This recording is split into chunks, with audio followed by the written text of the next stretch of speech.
careful!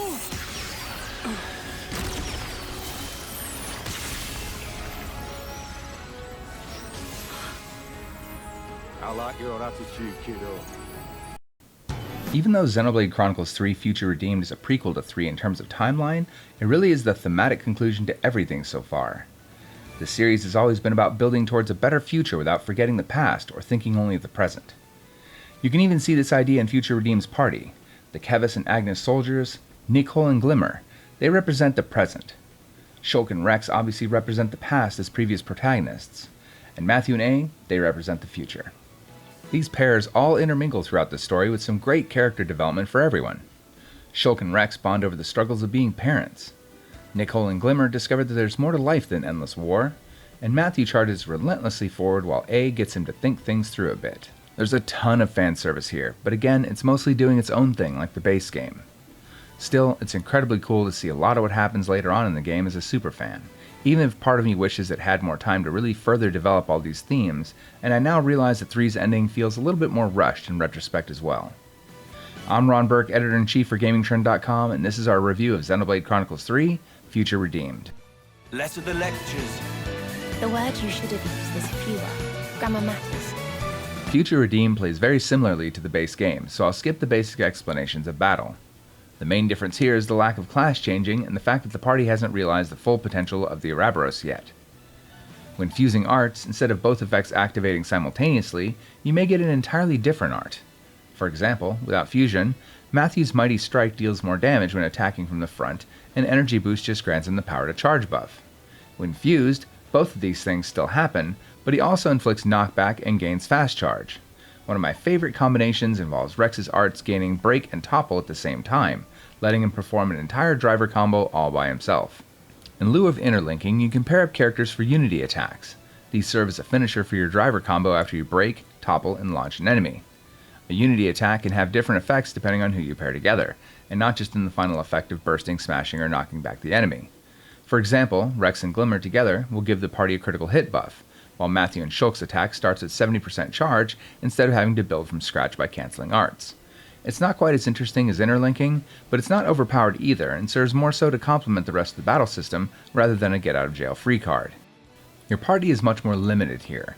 Each character has only 6 arts total, and you need to unlock all of their accessories, art, and gem slots, but I actually find that makes for a much more interesting build. I love job systems, but sometimes the freedom of being able to do anything gets in the way of fun, and this works great for a shorter experience. Playing to everyone's strengths is a ton of fun, everyone has their niche, and only one character is really broken: Rex. Cheers.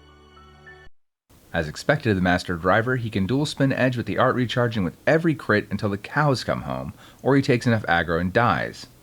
My 3 favorites to play as were Matthew, because he's constantly canceling between all of his arts, Rex for dual spinning edge, and A with their versatile kits of buffs, heals, and debuffs. You do once again have to unlock cancels between all arts before the battle system really gets going, and for each character individually as well, but that doesn't really take terribly long. Having to unlock everything is a great way to tie exploration in with building your characters and battle.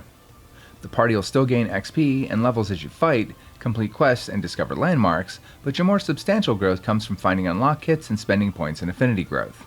Almost everything you can do in-game, from defeating unique monsters to filling out the Collectopedia, is tracked in affinity goals. Doing any of these things on their own will earn you affinity points to the party, but fully completing a category in an area will net you a ton more. You can then spend AP to unlock new arts and skills and improve the stats of a character. Only the first tier of growth is available initially, but you can unlock the next 2 with growth kits as you find them. It feels great to be substantially rewarded for everything that you do, and I hope this type of system sticks around for whatever comes next. Something else I hope this series retains going forward is the quality of life additions here. From the map screen, you can quickly swap between the Collectopedia and Enemypedia, showing you a percentage of completion for every area in that category. On the map itself, you can see completion for everything including open treasure chests, unique monsters defeated, affinity scenes viewed, and much more. It's incredibly convenient and makes it easy to parse what becomes a very cluttered map screen. When traveling, you still have the option to change the time of day, with the default option not changing time at all, which is a great touch. But you can also unlock the ability to change the weather. This is very useful for spawning unique monsters who only appear under certain conditions. While the discussion system of the base game was a cool way to initiate side quests, it made it very difficult to tell if you've fully completed an area's optional content, and I much prefer just being able to see them on the map again. Still, it would be nice to include them in each area's completion info. In addition to seeing them on the map, side quest completion is tracked through the community menu returning from Torna. Now that might bring back some bad memories for some of you, but it's no longer required to fill out to progress the story. Instead, it simply shows all the people you've met, whether you've reached max affinity with them, and the requirements for doing so. You can even track an NPC's location if you need to talk to them, which is super handy. Pretty much everyone resides in the game's single town, and when you do find city survivors throughout the map, you're going to direct them back here anyway. Some citizens you'll need to save from monsters or soldiers, but they'll all be found through the new X Reader. This handy tool will start to ping and your minimap will start to glow when a collectible is near, and the ping becomes louder and the glow becomes brighter as you get closer. If that's not enough to help you find something, you can also construct a beacon in select locations that will mark everything in range that you haven't discovered with a simple question mark. Building's actually a key part of this expansion. Throughout the world you'll find broken ladders and elevators, gaps you can't cross, and cliffs that you can't climb. In select locations you can use materials to repair these objects, or build ether slides and lifts to open up shortcuts or access new areas.